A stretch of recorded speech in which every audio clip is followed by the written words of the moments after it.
अस्सलाम वालेकुम। मैं तुहाडा अपना होस्ट डॉक्टर मोहम्मद इरफान मलिक। तुसां वेखदे पियो मेरा यूट्यूब चैनल पंजाबी टाइगर लो। साडे इस चैनल ते तुसां वीरां, तुसां बिरावां, तुसां दोस्तें वास्ते स्पेशल नवें पंजाबी दौड़े रिकॉर्ड होंदे ने ते सानू काफ़ी दोस्तां दी जनाब फरमैशां पंजाबी दे दो दौड़ियां दी। बड़े अच्छे दौड़े संगत के हवाले नाल दौड़े जेले बेली होंदे ते बेली ते बख्त आ वैंदा ते वातो बेली दे के रंग होंदे दुए बेली दे बाद के रंग होंदे ते बेली के समझेंदा मेरे नाल के होया उस मौजू दे दौड़े दो दौड़े बड़े कीमती दौड़े तुसां वीरां दी गोश गुजार करे सा बिरावां दी जरा समात भाई दित्ती बख्त बवाली सजना ते थे इंज दे बेपरवाहिन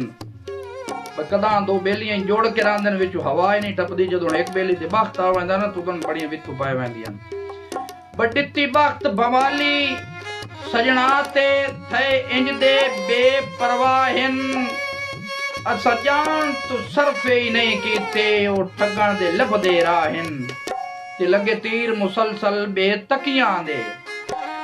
ओए औखे हुण ममताज दे साहिन अख तकण दी ताकत खो बैठी लब हसण दे भुल गए डाइन।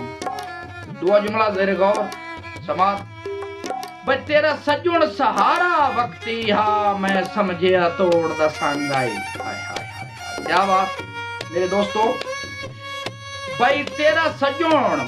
सहारा वक्ती हा मैं समझिया तोड़ दा संगाई तू सजने घर दा बेली है तैनू किदे कोई प्यार दा ढंग आई ते अज इलम होया तेरी चाहत दी